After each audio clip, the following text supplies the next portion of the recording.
Di kaki peloton saya senaminya ngalak penang sengalek melear bukan perangan kita retan badalah dina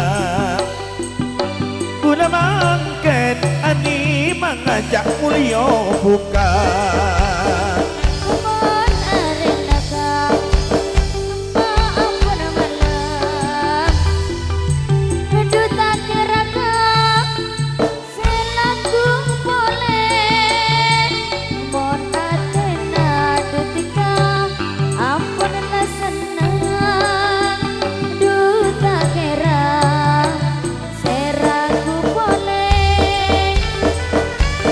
kermaka sang alek maklon balonan mun sekoning dua lek kebeletale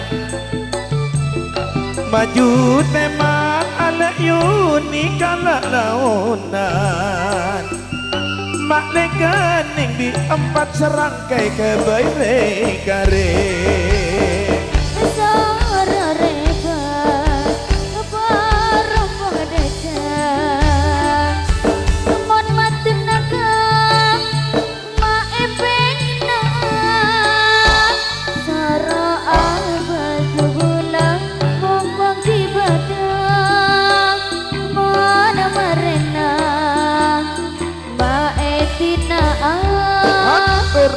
Semanun, terima kasih tuan rumah yang nomor 4 Kak Selamat Peluncur Sumber Wetan pindah tempat di Posengit Lor. Terima kasih para terima tamu di antaranya Mas Solihin Putra datang dari Posengit Tengah hajatnya tanggal 27 Juli Kliwon di bulan Sapar Senin yang akan datang. Terima kasih. Kami juga di pagelaran Cak Masir datang dari Pondok Bulu Cak Muslim Zainal Meraan Abad Timan Muslim Meraan. Terima kasih. Kami juga di pagelaran Misna ini datangnya dari Munang Alres.